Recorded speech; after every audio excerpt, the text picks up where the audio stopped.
Welcome to the Dream Power Show, where your dreams turn into reality. Here is your host, Debbie Spector-Weissman. Welcome to the Dream Power Show. I'm your host, Debbie Spector-Weissman, the Dream Coach. There's one category of dreams that I get asked about more than any other: nightmares. Truthfully, I can understand that. I don't know of anyone who hasn't been woken up at least once in the middle of the night by a scary dream, or who's had a dream so bizarre or so terrifying it's kept them up all night. Nightmares are so common, and yet they're also so misunderstood by almost everyone. So, to help us explore the mysteries of these night dreams, I'm happy to welcome my guest today, internationally recognized dream expert Clare Johnson. Clare is the current president of the International Association for the Study of Dreams, has a PhD in lucid dreaming, and is the author of several books, including Mindful Dreaming and Llewellyn's complete book of lucid dreaming. Welcome to the Dream Power Show, Clare. Hey Debbie, I'm really happy to be here. Thank you for having me on the show. Oh, it's my pleasure. Clare, let's just start at the beginning. So what is your definition of a nightmare and what causes them? I mean, the way I define a nightmare is an upsetting or distressing dream. It's usually one that is so upsetting or distressing that it wakes us up, often with a shock or with a heavy feeling. So for me, nightmares are very important. They're fascinating. I see them as healing gifts. I see all dreams as coming to help and heal us, and nightmares, even though they can be really horrible and very distressing, they also carry gifts for us of creativity and healing. So that's something I've been fascinated with for my whole life, and I've been doing more research into nightmares for the past 15, 20 years or so, and I never failed to be interested by the nightmares that people have, and the way that when you work with a nightmare to unpack its meaning, you can really gain so much from doing that in terms of self-understanding or healing from the past, or just working out where you are in your life and where you should be going on your life's path. So there are so many things that we can gain from when we work with nightmares. I know that is so true. I mean, I've told people that nightmares can be the best gift that they've ever gotten. They look at me like I'm crazy, but it is so true that if you spend the time to figure it out, you can get a lot of healing from a nightmare. But to get back to it, is there anything that actually causes us to have nightmares? Yeah, so I mean, I believe that nightmares have a purpose. I think all dreams have this purpose of releasing emotions that are too strong, things that we haven't managed to deal with adequately during our daily life. Perhaps also things that we're suppressing without knowing about it. For me, a nightmare is like a red flag. It's saying, hey, there's something here that needs to be dealt with. You need to look at this. You need to give it your attention. You need to focus on it. Nightmares are extremely common, especially in children. I mean, I don't know what your dream life was like when you were a child. I remember having plenty of nightmares, and with my young daughter, we've been working together on her nightmares as well. It's a normal part of life to have nightmares. The time when it becomes not so normal anymore is when we suffer from recurring traumatic nightmares, and this often happens after we've had some sort of trauma in our lives. And again, it's the mind's way of saying to us, this isn't resolved yet. There still needs to be work done on this. So the nightmare, even though it feels like the nightmare is attacking us on some level, we feel attacked, we feel upset by it, it's actually simply our dreaming mind pointing out to us that there's healing is needed, healing is needed in this area.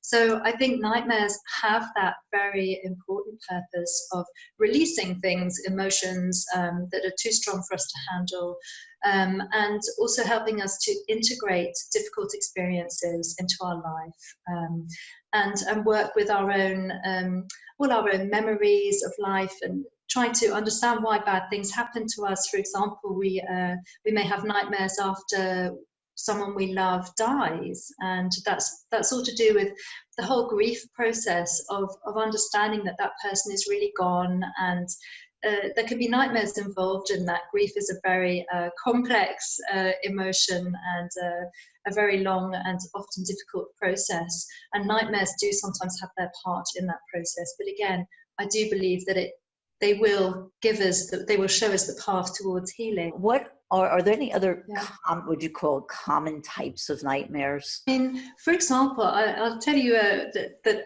through my website, I get so many people contacting me about a particular kind of nightmare, and these are sleep paralysis nightmares. So sleep paralysis is when we feel that we're trapped in our bodies. It's a transitional state as we fall asleep. Everybody has a paralysis in their muscles every night to stop us from acting out our dreams, as that would be dangerous. But when we're consciously aware in this state, we can't move our bodies. We may feel trapped and upset, and often there are very difficult nightmare images that go with this if we don't know what's happening. Because when we panic in that state, because it's a thought responsive environment, the dream imagery responds by, if we're terrified, it gets more terrifying, you know. So it's very important to be able to relax and release fear in that state. So I get a lot of people writing to me, unfortunately, saying that they're scared to go to sleep because they know that the moment they go to sleep, they're going to go into sleep paralysis and have some awful nightmare of a demon coming into their room, or, you know, some terrible monster trying to attack them. And understandably, it's so frightening when you don't know what to do. But there are ways of working with sleep paralysis. As I said, the most important thing is to be able to relax and feel calm and peaceful in that state. And then that will help you to reduce this scary imagery. And you can also, you could wake yourself up if you needed to. You can wriggle your fingers and toes. You can hold your breath, because we still have control over our breathing, even in sleep paralysis. And if you hold your breath, that shocks the body into waking. Or you can understand that, okay, I'm conscious in this state. Crazy things are happening. It's not that great, but I'm going to do my relaxation techniques. I'm going to breathe and calm down. And then I'm going to visualize something very beautiful, like a beach with a hammock. And I'm just going to go into that scene, and that can take you directly into a lucid dream where you know that you're dreaming while you're dreaming. So sleep paralysis can actually be a gateway to a beautiful conscious dream, but only when we know how. So I often find that I'm responding to people and giving them tips of what to do when they have sleep paralysis nightmares. Right. Well, I think it's so that's one kind of nightmare. Yeah, I was going to say that it is so important, because it's the not knowing that makes nightmares so scary. Because when you do understand that they're actually a message that you're getting, and you understand, you know, you can at least find out and ask questions how to understand the question, or how to understand the what you're getting from the nightmare. But it is a way of healing and getting there and getting to a better understanding of yourself. So that's, so you said sleep paralysis, one way of doing it is to get yourself to relax. Is there, would that be like the general way to help you when you have nightmares, or are there other techniques you can use for other types of nightmares? Yeah, I mean, there are many techniques of working with nightmares, and they can be astonishingly effective. What I really love about a lot of these techniques is that they don't take long. They may just take a couple of minutes, and yet they can result in insights, healing, and then sometimes in the case of recurring nightmares, they can even just dissolve those recurring nightmares, that they don't come back again, because the problem that the nightmare is flagging up has been acknowledged, it has been resolved, and the fear or the negative emotion, whatever it is, has been diffused or integrated, and that frees up the psyche. It doesn't need that recurring nightmare anymore. So I'll share with you, if you'd like, some ways of working with nightmares for healing and insight. Yes, why don't we go through several of these that could help people when they do get Yeah. nightmares, if they don't know what to do. Exactly, that's the thing. Yeah, so one thing you can do is you can re-enter the nightmare while you're awake. So this is a way of working with the nightmare. I'd like to say first, though, if you have a severely distressing nightmare, or if you're suffering from bereavement, or if you have any issues with depression, then I wouldn't recommend working with a really terrible nightmare all on your own. I think it's better to go and see a dream therapist and be able to have that safe space in which to work on a nightmare. But for other people who feel they want to work with a particular nightmare, a very effective technique is to lie down and relax, close your eyes, knowing that you're safe and knowing that you can open your eyes at any time and stop the process. And then just relax and bring your nightmare back into your mind's eye, and let it sort of happen again, scene by scene. And this time, when the scary thing happens in the nightmare, or the unpleasant thing, then just try sending it peace and love. So if you can just kind of think of something or somebody that you really love unconditionally. It might be your child, or it might be your dog, and bring a feeling of love into your heart and peace, and then send that out to this difficult part of your dream. This is incredibly powerful. It sounds very simple, and it is, but it can result in a very powerful transformation of the nightmare imagery. And what happens when we manage to transform negative imagery, negative dream imagery or nightmare imagery into something more positive, or something peaceful, or something happy, then it changes the course of the nightmare. It changes the energy of the nightmare. And this is the way that we speak to our unconscious, the language of dreaming. Those images to change spontaneously into something healing, then that can be just an incredibly powerful way of working with the dream. One technique that I've developed, this is basically the same kind of thing. It's called the Lucid Imaging Nightmare Solution. And I talk about this in my complete book of lucid dreaming. And this is when you re-enter a nightmare as soon as you've had it. Again, only if you feel okay about working with the nightmare on your own. And this nightmare, this time you imagine that you are lucid, so that you can change things and you're safe. You can wake up when you want to, or stop the process. And this, once you're in this state of re-entering the nightmare, you could either send peace and love, as I just said, or you can ask the dream a question. Ask the monster that jumps out of the cupboard, who are you? Do you have a message for me? What do you want? And just ask in a curious way, just be really open for the answer, because you'll find that since you're in this very creative state of mind with all this mental imagery, you'll find that spontaneously answers will come, which will be surprising. It's not you making it all up. Not that much point in doing that. The best thing is when you let the imagery respond to you. So you're going in there with your conscious awareness and your conscious focus, and you're enabling change. I just wanted to say, I know that you're in the process of writing a book about nightmares. Could you tell us a little bit about it and when it'll be out? Yeah, sure. It's not going to be out for quite a while because I'm doing it via a US publisher. I've actually just finished a book, The Art of Lucid Dreaming, which is my next new book, and then the nightmare book's coming after that, but I'm going to start writing it now.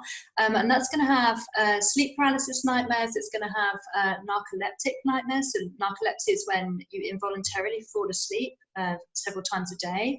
And it's going to have everything about the shadow as well, the shadow aspect of ourselves, aspects that we repress and that emerge in nightmares demanding to be heard.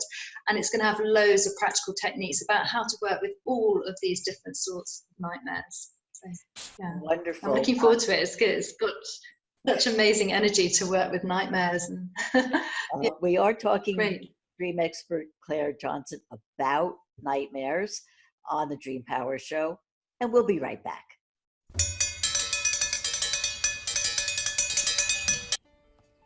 When is a car not a car? When it shows up in your dreams. Cars are one of the most common dream symbols.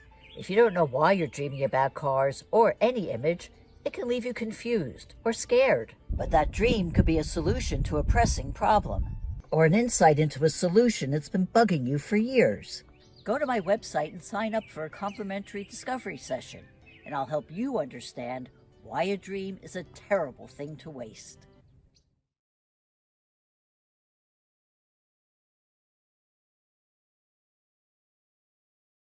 Well, we talk a lot about how to live your dream life on this program. And even in my introduction, I talked about the internal shift you have to make inside you to help you achieve your goals. That sounds easy enough, but in truth, it's just not as simple as saying, I want to make a change. Intent is important, yes, and it's a very critical first step. But to turn intent into action, and by that I mean real, lasting action, takes more. And most of the time, it's just simply impossible to do it on your own because of deep-seated subconscious limiting beliefs you probably don't even know you have. My guest today, coach, author, consultant Heather Elliott, knows this firsthand. And now she helps people make that internal shift through her process called mindful change. She's here to tell us how it works and the results it could bring. So, welcome to the Dream Power Show, Heather. Thanks, Debbie. Good to be here. Oh, and my pleasure as well. Your practice touches on a concept that a lot of people probably have heard of, but maybe they don't totally understand it, and that's called mindfulness. So, can you give us your definition of mindfulness and how it relates to what you do? Sure. There's a lot of, I want to say a lot of play with the word mindfulness right now. They use mindfulness in terms of yoga practice. They use mindfulness in terms of meditation. And what they're referencing there is quieting the mind and getting to that clear space where the chatter of everyday life doesn't kind of yammer at you all the time. So that's sort of the standard definition of mindfulness. In my work, mindfulness refers to actually stepping outside of your mind to become an observer of it so that you can become more aware of what it is you're thinking and how it is that you're feeling, so that rather than running your mind like a program, like it's just in the morning you get up and you press on and all of a sudden the program starts running and your mind is running and it's going a million miles an hour. Mindfulness, to me, the very first step is to step back and step up and start looking at what's happening in there, because all of that chatter is something that you're unconsciously paying attention to. And in order to really get control of your reality and to understand what's driving it, you need to first of all be able to see what you're thinking consciously and subconsciously. Explain in a bit more detail about what mindful change is all about and what you mean by that. Change is a term that I coined. I created it back in 2005 when I opened my business. I define mindful change as a process. It's a process that I've developed that helps people take control of their reality by unlocking and then examining and then rewriting the stories that are at the source of how they experience life. Because from a mindful change perspective, if you can think of it this way, is that whatever you're experiencing out there in terms of your reality is somehow being driven from what's going on in here. So the mindful change process helps people to be able to connect with that and see what it is that they're thinking, believing, feeling, etc., that is driving the reality that they're experiencing. So like you, Debbie, people that come to me, they want to love their life. I mean, they want to be happy in their life. There isn't anybody out there that doesn't. But the people that will find their way to mindful change know that it's something about what they're thinking, consciously or subconsciously, and they just can't get a handle on it. So whether they're feeling anxious, sad, depressed, or whether they just simply feel like, hey, I keep choosing the same guy in my life and I don't know why. It's like I'm on repeat. Or I keep attracting the same kinds of people into my life, like what's going on? Or I just can't seem to get a handle on this career or whatever. They just know it's coming from in here, but they can't get down to the nitty-gritty of what's driving it. So they'll come into me and work with my system, which is unique in the sense that it works in day-long sessions. So rather than, the standard coaching, which is, 60 minutes, 90 minutes, maybe 2 hours, the mindful change process brings people in at the start of the day. We uncover the story, the beliefs, etc., maintaining the problem. And we rewrite that story all in one day so that they go out differently than they came in at the beginning. A bit more about how somebody can make a change that immense in just a day's worth of time. It seems like a very short Absolutely. time for that to happen. But like I say, it is possible. It does work. But can you explain how that happens? Sure. Well, the first thing that has to happen is you need to be able to shift how you see reality. And for those of us that wake up to the idea that mind and reality are linked, the next thing that you need to accept is that your reality is not as solid as what we've been taught to think it is. So we think of reality as being out there. So there's a person, there's a circumstance, there's events, there's things in your life, etc. So we've been taught to think of it like it's real, and we've been taught to think as if it's separate from us. Well, what metaphysics and quantum physics know is that that's incorrect, is that we actually are interacting with a very sophisticated simulation. I call it a virtual reality. And what's driving it is the script called our mind, or the script of our emotions. That's what's driving the virtual reality. So just like in a simulation or a game, when you don the goggles and the gloves of the game, you suddenly start interacting with that virtual reality. Well, it's the same thing in life, is we're interacting with a virtual reality. And depending on how we think, how we feel, and how we behave, our simulation will respond to us accordingly.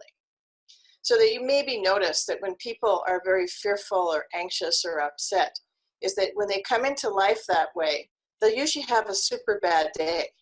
Like wherever they go, drama shows up. And the reason that that's happening is because they're not actually, reality is not separate from them. It's just mirroring back to them what they're putting out. So that we become like a TV tower. And whatever we're thinking and feeling and projecting into our world is what is coming back to us as the virtual reality that we interact with. So that if this is the case, then when you change the script, which can be changed, it's just like writing. Well, Debbie, you come from the field of film. You understand that, a producer or whatever gets a script, and then you make changes to the script, and that will change whatever happens on the screen. Well, the exact same thing happens in terms of the mind, is that when we understand the story or the script that we're running in here, and we change it such that the mind accepts the change, all of a sudden we're projecting a completely different script. And we're rewriting, relationships with people, we're rewriting what we're experiencing in life. It's amazing, actually, because it can work that fast. And do you find that there's a particular similarity in what clients come to you for, or are they different? Do they vary? Heather, so you talked a bit about your process. Without naming any names, can you give us an example or two of how your process has changed your clients' lives? I'm going to share with you a story about a woman named Carol. That's not a real name. And I will disguise the details of it somewhat, but you'll get the gist anyway. So Carol came to me because she couldn't stop crying. So, it was to the point where she couldn't even go to work because she couldn't stop the tears that just would not subside. So she came to me for a day, and so you sit down and I have a conversation to be able to go back into the story of the tears. So think of tears like the top of an iceberg. It's a symptom, okay? And we know that there's other things linked to the system. So I have a system, or I have a way of being able to question the person, to be able to probe beneath the symptom, to find out what happened to her that created the situation of such intense sadness that she could not stop crying. And when you probe something like tears and ask the right questions, and ask, when was the first time that I felt this type of sadness? Then what happens is the mind starts to build a timeline. It starts to build a timeline of events that happened to her that created the intense tears that she was experiencing in my office that day. And so it's little stuff like it turned out to be a really poor relationship with her father growing up. And the other things in her life besides these intense tears, her life today, was extremely poor relationships with men who were in positions of power and authority in her life, like her husband or her boyfriend or the manager of her store and things like that. So the tears were just one symptom of a story that she held deep down that started in childhood with a really bad relationship with her father. And most children, all they ever wanted was love and respect from their parents. And so when one or the other parent does not love and respect them, it causes them to develop low self-esteem. And then, they believe that they're unworthy of love. They think there's something wrong with them. And that was the story that was built in childhood. That if you looked at her life, she kept building that same story in time and time again of I'm not worthy of love by men. The interesting part was she had a great network of friends, so there was no problem with people like her peer group.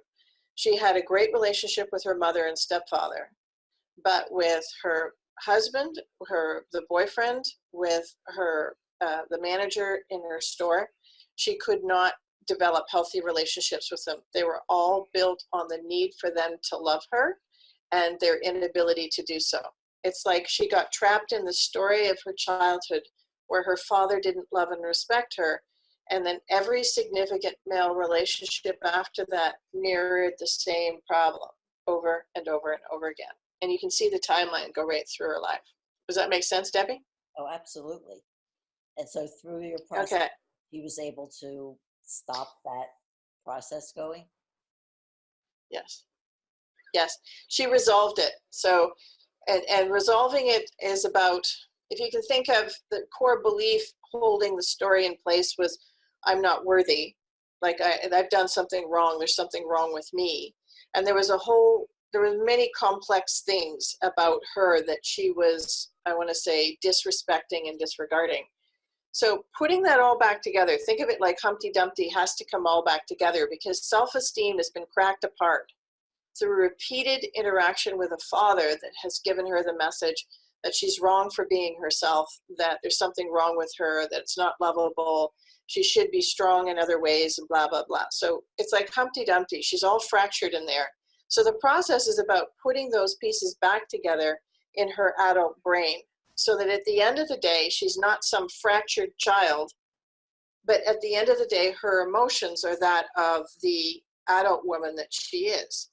So that's what we did in her day. But the interesting part is how quickly it affected her reality.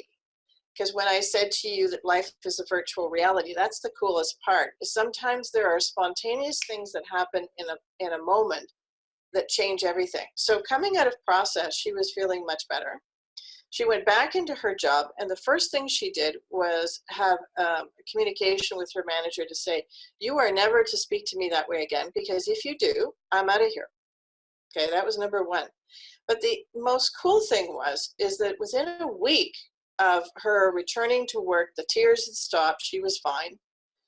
The two other managers that had been a problem for her, they just suddenly left the store and she was no longer involved with them. It's like they disappeared from her life because she no longer had a need for that type of relationship with a male. And so they just moved off.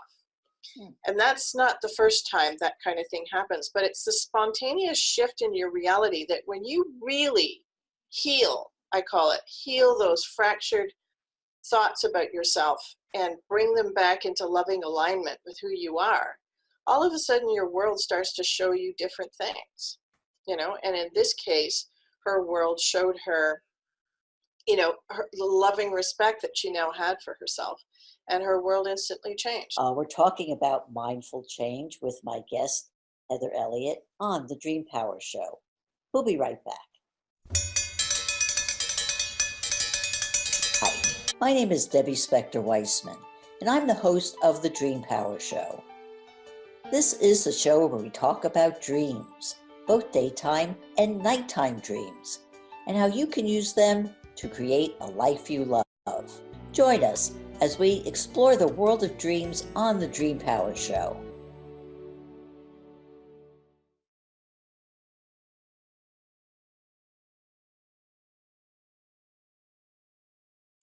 It's impossible to have a dream life if you've got money worries at the back of your head. So to help us with the ABCs of financial literacy, I'm pleased to welcome my guest, Rita Boccuzzi. Rita is dedicated to teaching women all about finances, investing, budgets, and how to feel just plain comfortable with money. She's also a well-known speaker, educator, and the author of several books on finances and wealth. Welcome to the Dream Power Show, Rita. Thanks, Debbie. Thank you for having me. I'm super excited Me to too, spend this time with you. because money is just such an important subject, and a subject that too many people just don't have enough information about. So I'm hopeful to be able to provide that for them today. So here we go. Rita. Thank you.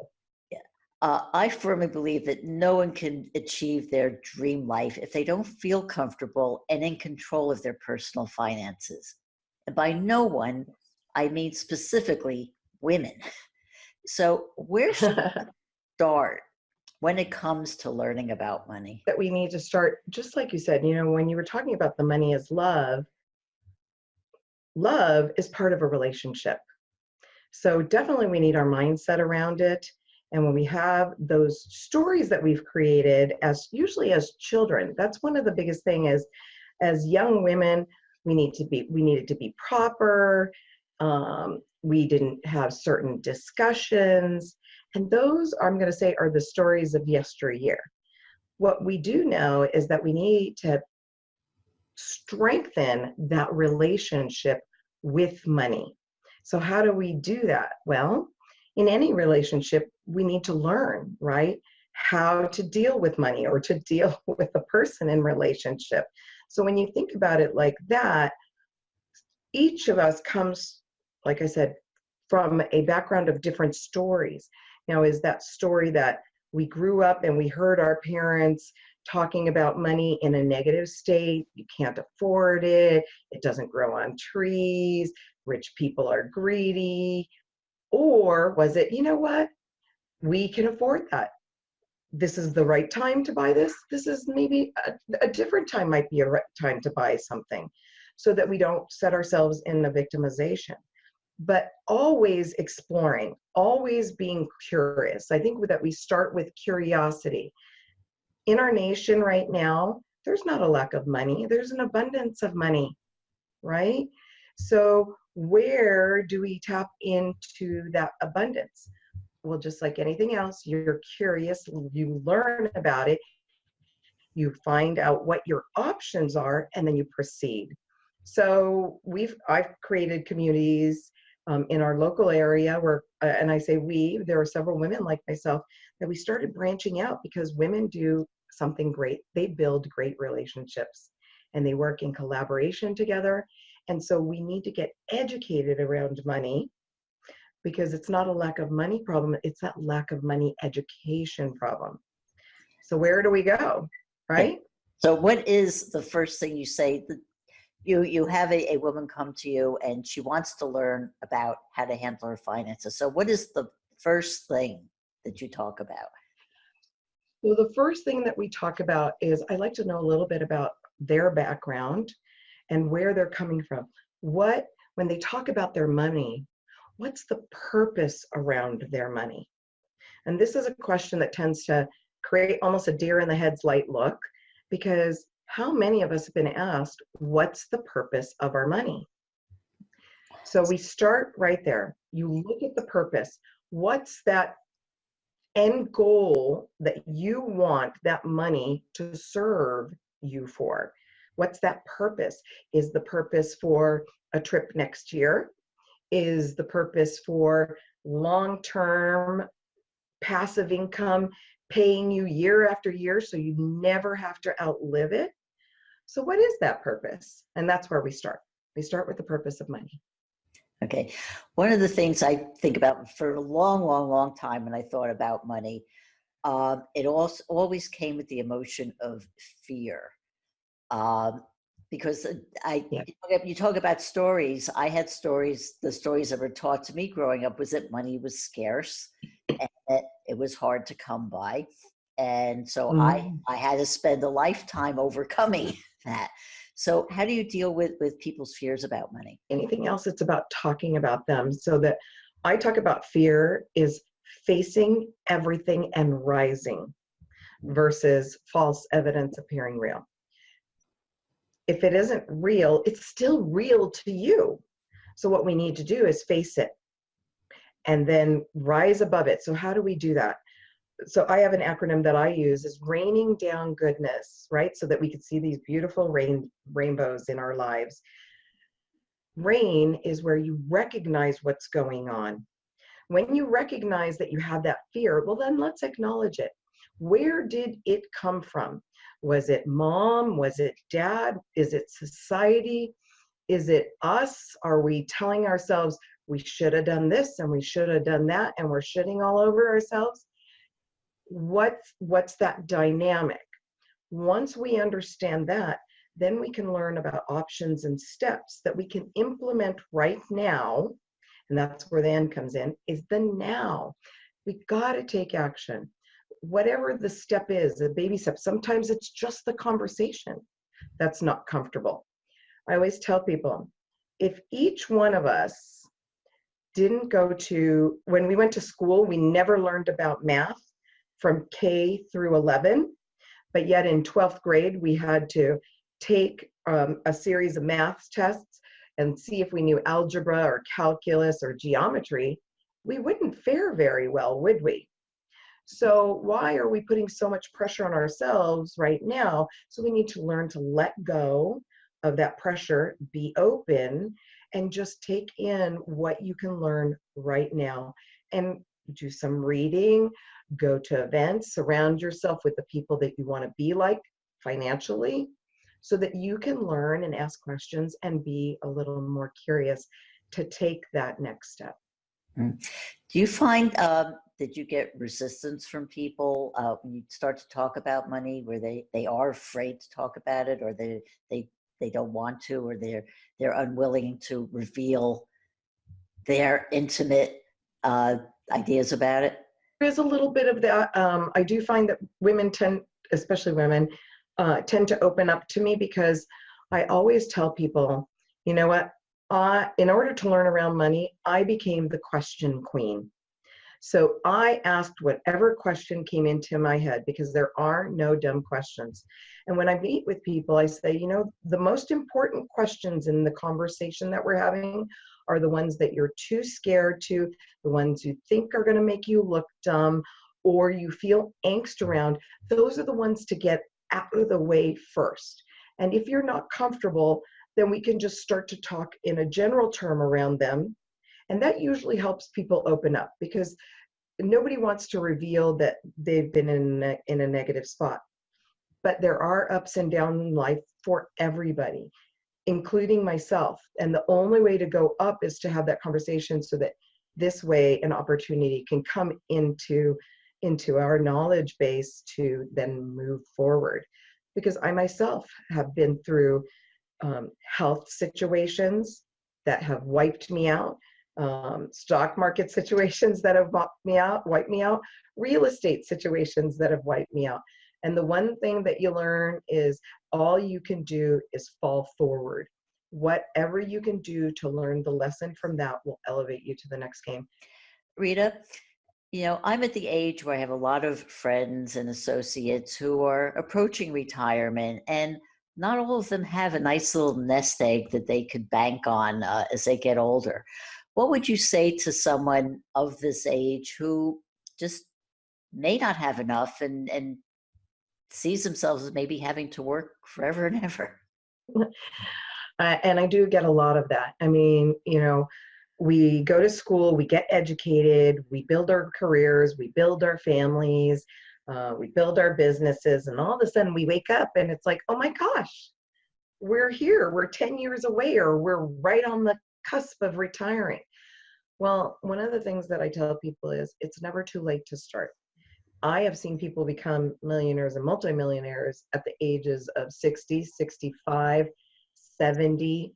And then you may not want to work all your life. I think that we all should do what we love in our life. And then if we can incorporate that where we make money, that's super awesome. But you just got to start right where you're at. There's a great book out there that's like, it's called The 5 Years. I'm going to talk to you today and share what I know. And we could see what platform, where you're ready to move forward to make that shift to create changes. And in 5 years, if you take steps little by little and implement, I'm sure you will be in a new, different spot, leveled up. But if you don't, we might be having the same conversation that we're having right now. And the choice is entirely up to you. Even if you're starting with a really little amount and you're putting something away, a year from now, you're still ahead of where you are now. And so I think that we all have our life experiences, and we might want to explore different things and different ways of how to create income flow that might work for you. Have that conversation and do with what you want. A lot of times it's just reevaluating. I call it refinancing your finances. Sometimes we just look at what you have, and a lot of times, when something's right in front of you and you just don't see it, you need that piece of paper because you're talking to somebody and you made a note and it's right there. Well, it's just kind of getting together to see what's there so that you can just take it and then move it to that next level. How soon should children be taught about money? So really wonderfully, right now we've started a program called Money, Mommy, and Daddy and Me. So really it starts from when they're very, very little. The language that we use is the language that they're used to, right? So if we start learning about, how, 1 block plus 1 block, they pile up blocks. Well, I know we can't use coins with kids, but you can explain that as they're little in the concepts of more, and then transition to money. Never let children hear you fight around money. Never let them hear you say that you can't, we can't afford. Really, we can't afford things. We choose where to allocate them. Sometimes people are super, I get that it can be super tight, but you can always find resources or replacements for what you need. And money can help us do that. It's just a resource.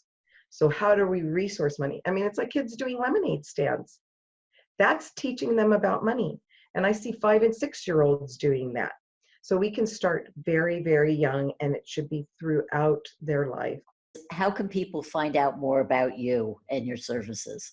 So they can find out more about me by going to mamaritamoney.com. So mama is spelled the Italian version, M-A-M-M-A, Rita, R-I-T-A, money, MONEY.com, and they can see about Wine Women Wealth. They can get on an emailing list. I can send them links to learn about the Money 101 workshop and learn key money principles so that they can be empowered in their lives. We've been speaking with financial expert Rita Bacuzzi. We're going to take a short break, and we'll be right back with our next guest.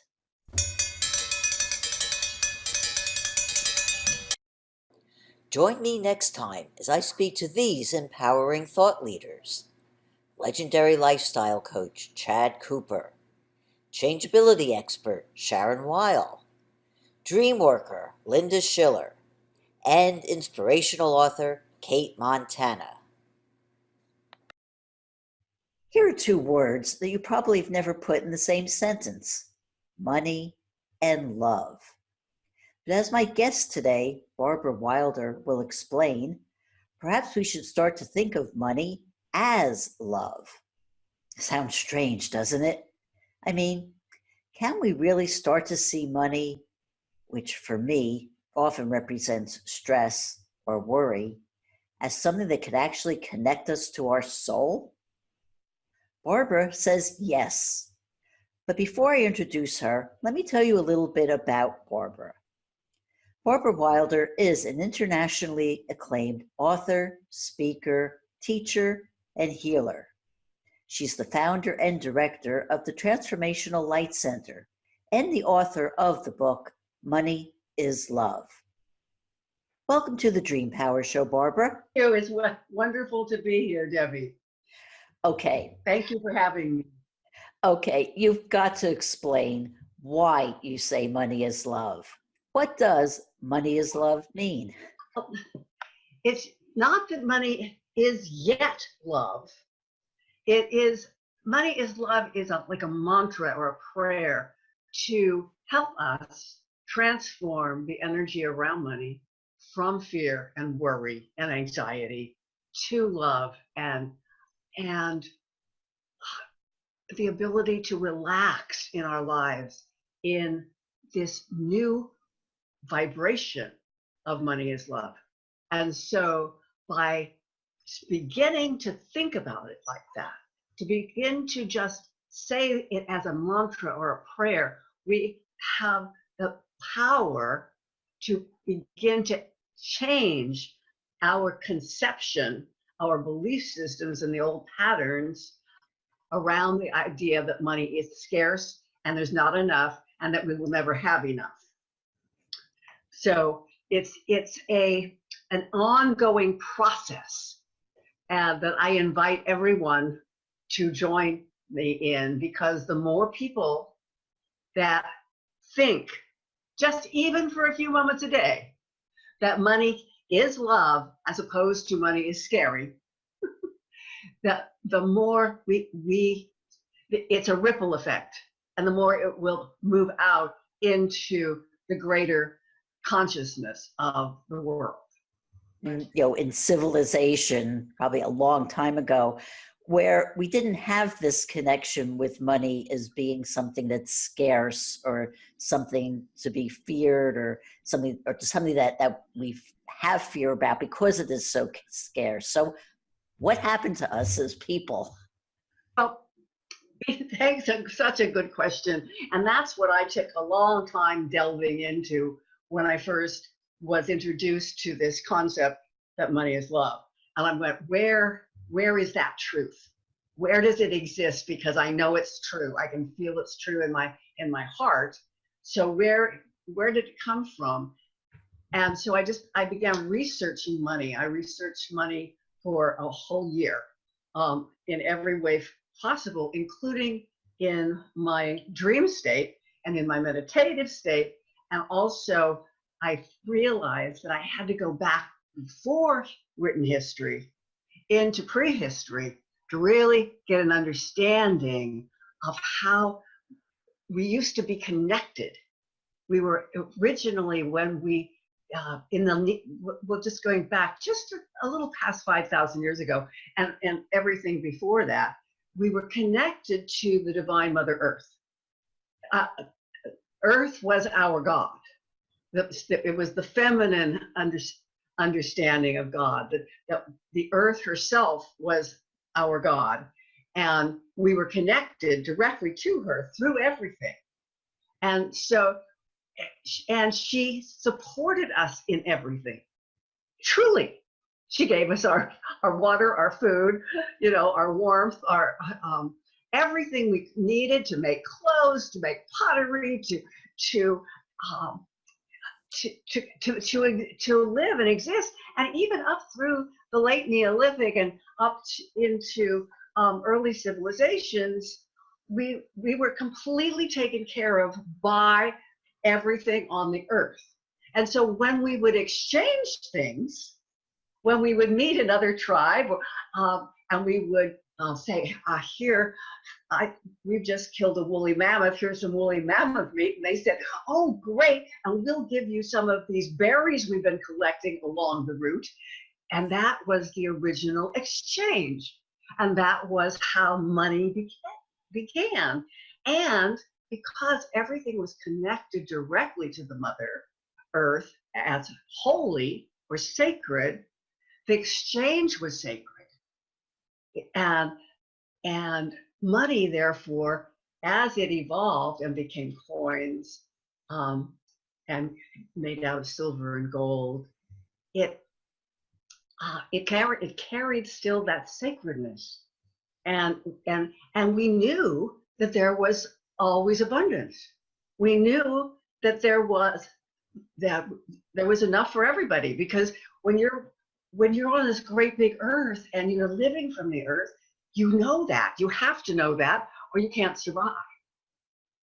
But when we made this change, and this was a change that happened in our consciousness, in our brains, it was a brain shift, a literal neurological brain shift.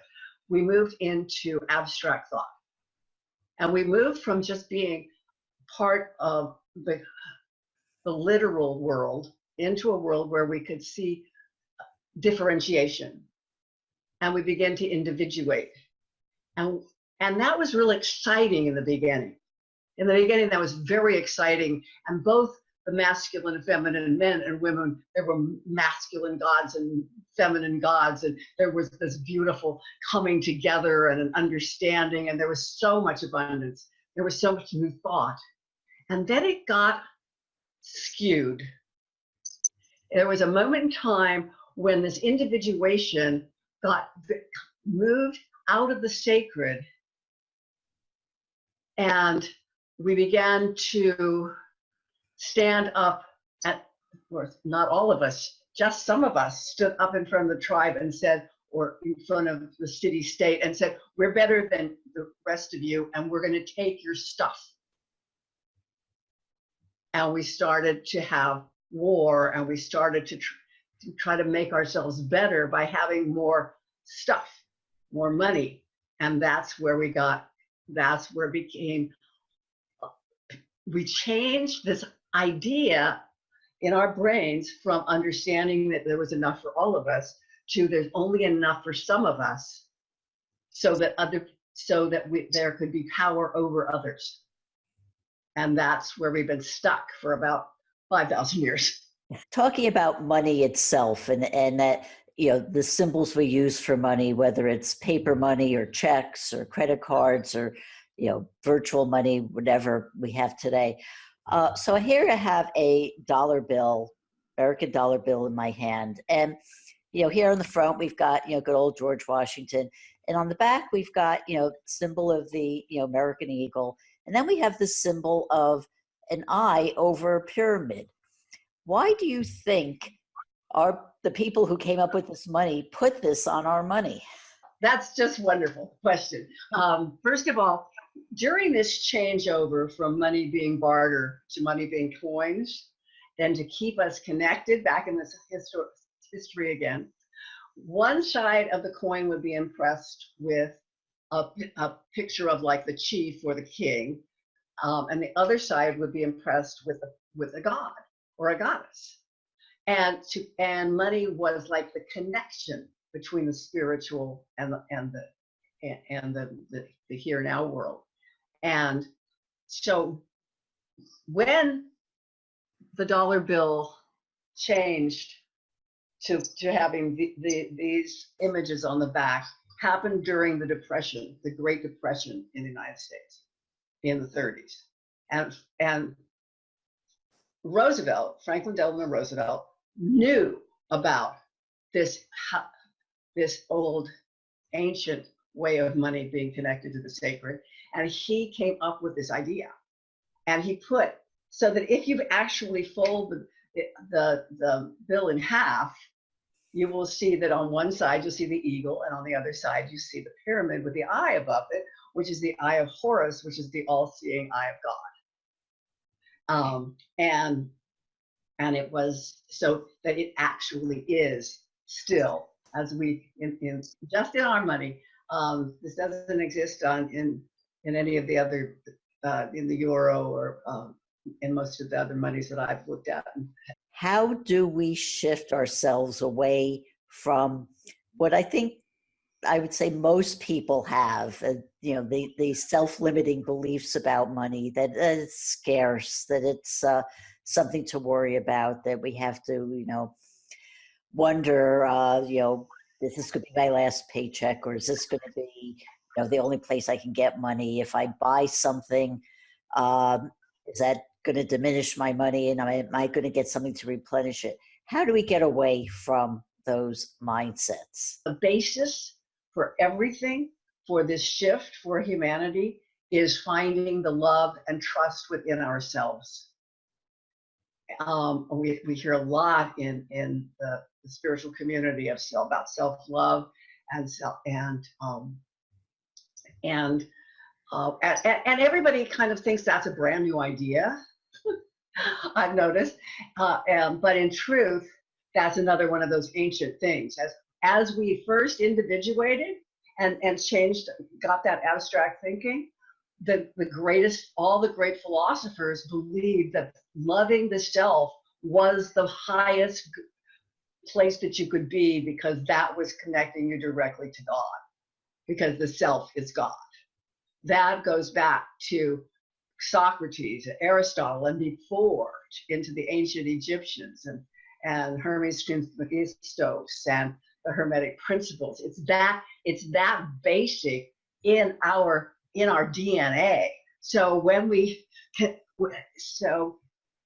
But a patriarchal structure or a dominated structure that we live in and have for the past 5,000 years doesn't want anybody to love themselves, because then there can't be control.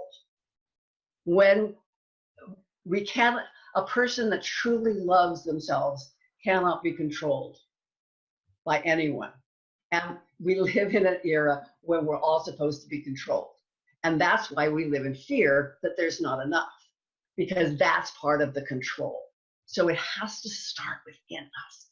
We have to go, okay, I'm going to do the work it takes for me to learn that I am the God within and without, a part of all of that is abundant, because the universe is abundant. The universe is abundant. We have all the resources we need on this planet right now, and all we do is think about how we don't have enough. I mean, we have just with solar power, we could power everything on the planet, and it wouldn't cost a penny. But that means we have to break down the structure, and the structure has to start within ourselves. And so to learn to love ourselves, to learn to think of ourselves as abundant and part of an abundant universe, it's a process. And using kind of the mantra of money is love, and kind of saying that and spending your money as love and thinking about that, it might sound silly or going against all rational belief, but when you do it, you begin to help yourself open to your own abundance and that connection, because we are all connected. On the cover of my book, where is it? It's not here. Oh yes, it is. This is the goddess Kuan Yin. And she's bringing the money out of the world and into her heart of compassion, because she's the goddess of compassion. And she's bringing that money out of the world that is just encrusted with fear and horrible scarcity into her heart of compassion to transform it. And then she's handing it back into the world on a vibration of love. That's what we want to do. We want to be that, because that loving goddess of compassion lives inside of us. How can people find out more about this and about you and about what you have to offer? Yes, well, I have my website, which is www.barbarawilder.com. Very simple, barbarawilder.com. And you can reach me at barbara@barbarawilder.com. Thank you, Barbara, for being on this show. We've been speaking with author Barbara Wilder on the concept of why money is love on the Dream Power Show. I hope you've enjoyed today's program. Until next time, this is Debbie Spector Weissman saying, sweet dreams, everybody.